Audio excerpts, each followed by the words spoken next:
मतलब इस शरीर को शरीर साधन तो है। मात्र एक गाड़ी है, गाड़ी, कार है, साधन है, साधन मात्र एक है। साधन मानो। बस साधन से ज्यादा शरीर कुछ कुछ नहीं, नहीं मानो। कुछ भी नहीं है। जैसे ये चक्र होते हैं, ये चक्र तो गाड़ी, देखो ये गाड़ी है, हाँ। इसमें जितने भी पावर पॉइंट है, पावर प्लग हैं, ये चक्रास ही हैं हमारे। मूल चक्र अपना काम कर रहा है, हाँ। सारी पेट की गंदगी बाहर निकाल रहा है। निकाल रहा है। देव गणेश जहाँ रूपा थाना, जब हम पोटी करते हैं तो वो खुलता है दरवाजा, और जब हम खत्म करते हैं तो बंद हो जाता है। हाँ। ये गणेश जी का कार्य है। गणेश जी की वजह से ही सारा आपके अंदर से सारी सफाई हो रही है। अगर आपके पेट में गड़बड़ है, कब्ज हो गई है, आप किसी योगी पुरुष के पास जाओगे, आप यहीं चले जाओ कनखल में बाबा रामदेव जी के पास, वो क्या करेंगे? गणेश क्रिया करवाएंगे आपकी। उसका नाम ही गणेश क्रिया है, गणेश क्रिया है। समझे? उसके आगे पावर पॉइंट कहाँ पर है? लिंग चक्र में, वहां पर ब्रह्मा जी का वास है, वो अपना काम कर रहे हैं। उसके आगे पावर पॉइंट कहाँ है? नाभि में, नाभि। विष्णु जी का वास है, वो अपना काम कर रहे हैं। नाभि को जागृत कैसे करते हैं गुरु? अरे करने वाले करते हैं नाभि में ध्यान लगा के। क्या करोगे नाभि नाभि जागृत करके? ध्यान लगा के जागृत होती है। ध्यान लगा के देखो, ध्यान तुमने जहां भी लगा दिया किसी भी पॉइंट में, हाँ। वो एक्टिवेट हो जाएगा, वो एक्टिवेट हो जाएगा। अच्छा, जैसे कहीं भी लगाओ। तुमने कहीं भी ध्यान, साइंटिस्ट क्या कर रहे हैं, एक बेजान लोहे के टुकड़े में ध्यान लगा के बैठे हैं, अब उसको बनाते बनाते बनाते उसको रोबोट ही बना दिया उन्होंने। सारा ध्यान उस पर लगा दिया और ध्यान से ही वो बढ़ रहा है आगे से आगे। ये इंसान का ध्यान कुछ भी कर सकता है। छोटी से छोटी सुई से लेके बड़े बड़े अंतरिक्ष यान बना दिए किसने? ध्यान ने। तभी बच्चों को कहा जाता है बच्चों ध्यान से पढ़ो, क्योंकि ध्यान से पढ़ोगे तो सब कुछ आ जाएगा। ध्यान ही जीवात्मा है। ध्यान ही जीव है, और ये अपने आप को समझ नहीं पा रहा है। ये जीव ही कर रहा है सब कुछ। जीव का मन नहीं है करने का, तो तुम्हारा ध्यान नहीं लगेगा वहां पे। जैसे गुरु मैं यहाँ हूँ, जैसे आप कहीं सहारनपुर हो, मैंने आपका ध्यान किया, तो ध्यान के साथ मन भी चला गया। मन से ही ध्यान करोगे, मन ने, बिना मन के ध्यान ही नहीं कर सकते तुम। मन ने कर दिया। मन लेके आएगा। मन कहाँ तक जाएगा? जहां तक तन गया है।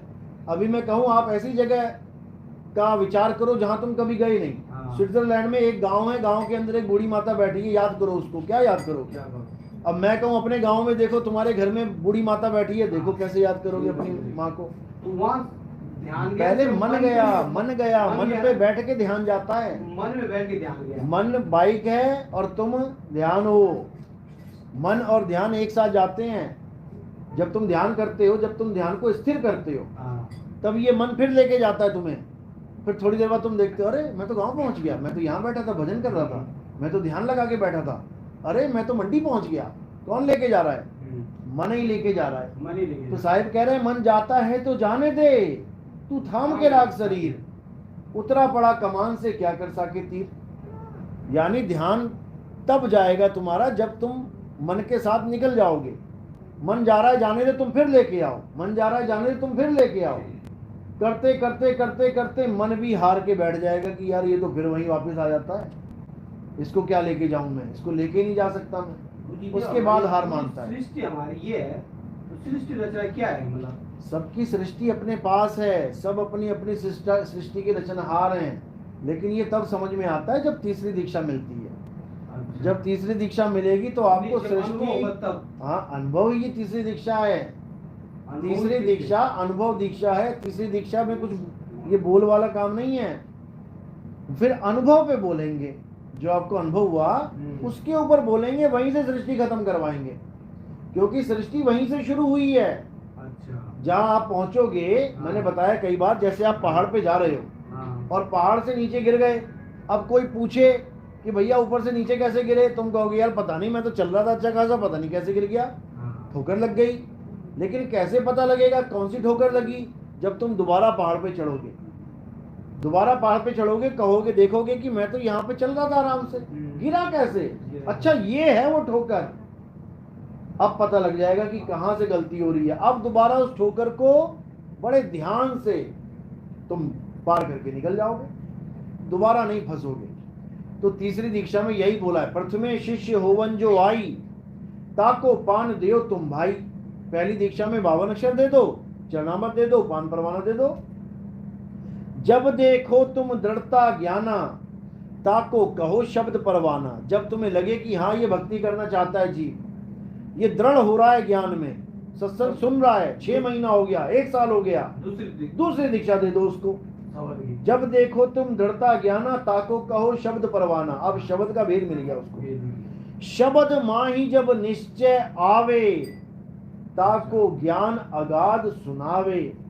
शब्द माही जब निश्चय आवे, निश्चय का मतलब होता है 100%। जैसे मैं पूछता हूं, हाँ भाई क्या निश्चय किया आपने, यानी आपके पास 2 ऑप्शन थी, उसमें से आपने एक निश्चय करनी थी। हाँ भाई क्या निश्चय किया आपने, यानी आप किस पे 100% मुहर लगा रहे हो। इसी प्रकार शब्द माही जब निश्चय आवे, यानी 100% जब वो शब्द में आके रम गया, अब उसको तीसरी दीक्षा मिलेगी। और वो तीसरी दीक्षा मिलने के बाद आपके पास सारा भेद आ जाएगा कि मैंने सृष्टि कैसे खत्म करनी है, फिर सारा क्लियर हो जाएगा ज्ञान। जब तक तीसरी दीक्षा नहीं मिली तब तक आप केवल अरदास कर सकते हो, भक्ति कर सकते हो, सृष्टि खत्म नहीं कर सकते। सृष्टि खत्म यानी ये सारा ड्रामा जितना भी चल रहा है, ये प्रपंच है, ये झूठ का प्रपंच है, ये परमात्मा का प्रपंच नहीं है। लेकिन कई बार वाणियों में लिखा जाता है कि परमात्मा ने ये प्रपंच बनाया, उसके पीछे भेद है, उसके पीछे गुप्त भेद है। कि क्या भेद है वो ये अज्ञानी जीव नहीं जान सकता, ये भेदी गुरु बताएगा आपको कि ऐसा लिखा है तो क्यों लिखा है, इसके पीछे कारण है तो क्या कारण है। नहीं तो परमात्मा को क्या पड़ी है झूठा प्रपंच बनाने की। परपंच तो केवल परपंची आदमी करता है, लेकिन एक आधी जगह लिखा गया है कि मालिक परमात्मा का ये प्रपंच है, उसके पीछे भेद है, ऐसा क्यों लिखा है। वो जब सत्संग करेंगे तब समझ में आएगा कि ऐसा क्यों लिखा है। तो वही बात बता रहा हूं मैं कि वो सृष्टि तब खत्म होगी जब आपकी तीसरी दीक्षा हो जाएगी। उसके बाद आपको कोई टेंशन नहीं रहेगी जीवन में, आपके पास ऑन ऑफ का स्विच आ जाएगा। पंखा चलाना है तो ऑन, पंखा नहीं चलाना है तो ऑफ, बिल्कुल सिंपल। लेकिन ये तब होता है जब आप एक बार अनुभव कर लेते हो, ये तब समझ में आता है। अनुभव जब शब्द में ध्यान लगाते हैं गुरुजी, तो ये तो चमड़ी में वो हो रहा है, जैसे खींचता है तो चमड़ी में सुरता रमी हुई है, सूरत फंसी संसार में, जो खिंचाव चालू होगा चमड़ी में तो हो रहा है, चमड़ी में नहीं हो रहा, वो तुम्हें लग रहा है क्योंकि वो सुरता चमड़ी में फंसी हुई है ना। देखो कहीं भी छुओ, कैसे पता लग रहा है हमें, सूरत की वजह से, क्योंकि ये शरीर में सूरत है। अब तुम सो जाओ और सूरत चली गई तुम्हारी सूक्ष्म में, अब सोते हुए को छुओ जरा, तब मैं क्यों नहीं पता लग रहा। शरीर वही है, न्यूट्रॉन इलेक्ट्रॉन प्रोटॉन भी वही है, सब कुछ वही है, फिर भी नहीं आभास हो रहा। क्यों? सूरत की वजह से। सूरत ने इस पूरी बॉडी को, जैसे मान के चलो 100 में से 90% इस बॉडी को छोड़ के सूक्ष्म शरीर में चली गई, 10% फिर भी ध्यान यहां पर रहेगा। सोते हुए के कान में हल्की सी कुछ लगाओ जरा डंडी सी, एकदम ऐसे ऐसे करने लग जाएगा। क्यों किया? क्योंकि 10% इसमें भी सूरत है। इसी प्रकार ये सूरत एक बार में 2, 3, 4, 5 कार्य कर सकती है। जो बॉल फेंकते हैं, 4-4 गेंदे फेंकते हैं, 5-5, उनकी सूरत 5 में होती है उसी वक्त, और कहीं नहीं होती, सिर्फ उन्हीं पे होती है, उन्हीं 5 में होती है, और 5 को हैंडल कर रहा है वो। अगर उसमें से एक में भी सूरत नहीं होगी वो गिर जाएगा। तो सूरत का खेल इतना न्यारा है, निराला है, आप सोच भी नहीं सकते कि सूरत चीज क्या है। अभी लोगों को सूरत की ABCD नहीं पता। जिस दिन सूरत के बारे में पता लग गया ना, उस दिन उनको समझ में आ जाएगा कि यही है सारी फसाद की जड़।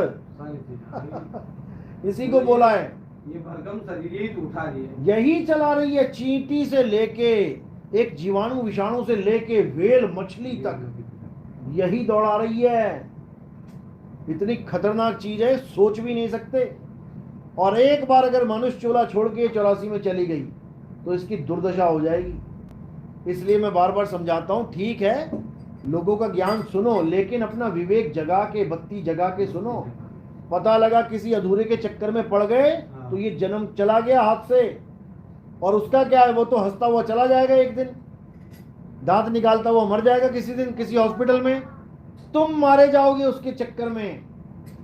इसलिए साहिब कह रहे हैं, सबका हुक्का लीजिए साचा शब्द निहार, पक्षपात मत कीजिए, कहें कबीर विचार।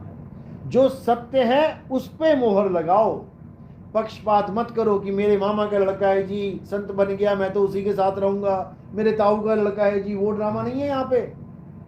मतलब जितनी वाणी है गुरुजी शायर की, ये सब संतों की वाणियां हैं, ये मेन शायर की वाणी है, ये इन्हीं के पीछे सभी। दादू साहब ने जितनी वाणियां बोली हैं वो सब कबीर साहब की वाणियां सभी इन्हीं की। नानक साहब ने अपनी सारी वाणी, कबीर साहब के अलावा कोई वाणी बोल ही नहीं सकता, कोई नहीं बोल सकता ना।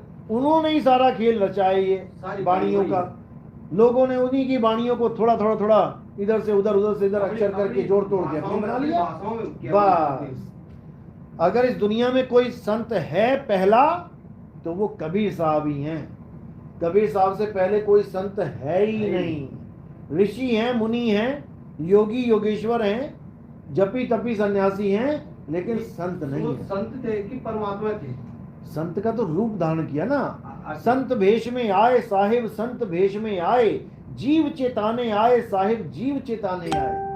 संत का भेष लिया। धर्मदास जी ने लिखी है बात कि हाँ कि परमात्मा आए लेकिन संत भेष में आए साहिब, संत भेष में आए, जीव चेताने आए साहिब, जीव चेताने आए।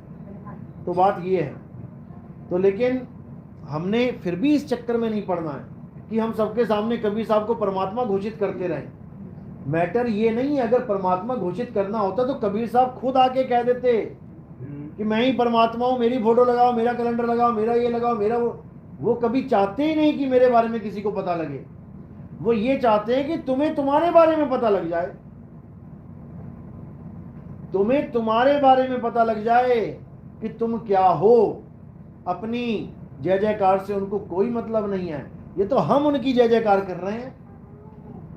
वो चाहते हैं कि तुम अपने आप को, निज स्वरूप को चीन लो। 3 गुणों में जो फंस चुके हो वहां से निकल आओ। 3 गुणों की भक्ति में भूल पड़ा संसार, कहे कबीर निज नाम बिन कैसे लागे पार। निज नाम बिन, तुम अपना निज नाम जान लो। भुल्ला की जाना मैं कौन, भुल्ला अपने आप को नहीं जान पा रहा है, इसलिए भुल्ला है, भुल्ला भूला हुआ है। अब भुल्ले को भुल्ला बनाना है बस।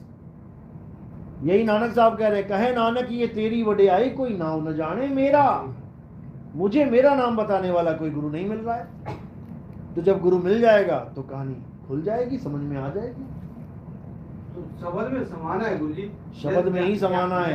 ध्यान लगाना, जो खिंचाव हो रहा है वही पे शब्द होगा। बिल्कुल बिल्कुल, वो शब्द से ही शब्द में समाना, मतलब वो चुंबक का खिंचाव तुम्हें चुंबक तक ही लेके जाएगा। एक लोहा जब चुंबक के एरिया में आ गया तो क्या होता है, खिंचाव शुरू हो जाता है। कहाँ तक जाएगा वो लोहा, खिंचाव कहाँ से हो रहा है, चुंबक से ही हो रहा है। तो वो अपने आप चुंबक तक पहुंच जाएगा। लो चुंबक की प्रीत जो लोह को लेते उठाए, ऐसा शब्द कबीर का काल से लेते छुड़ाए। कबीर साहब का जो शब्द है वो तुम्हें काल से छुड़ा लेगा और कोई नहीं बचा सकता। जब वहाँ ध्यान लगाओ तो गुरुजी मन भी तो चला जाता है वहाँ तक। मन नहीं जाता है, मन को तो खत्म हो जाना है वहाँ पे। मन को मार गगन चढ़ जाई, मान सरोवर बैठ न, विचार भी खत्म हो जाते हैं। अरे मैं कहता हूँ मन विचार माया सब नीचे रह जाएगी, वहां कोई जा ही नहीं सकता। केवल हंसा जाएगा, केवल सूरत जाएगी वहां पे, बस सूरत जाएगी और कुछ नहीं जा सकता। ये सब नकली माल यहीं रह जाएगा, ये सब फालतू का मसाला यहीं रह जाएगा और वो अपना मालिक के चरणों में चली जाएगी। चलो।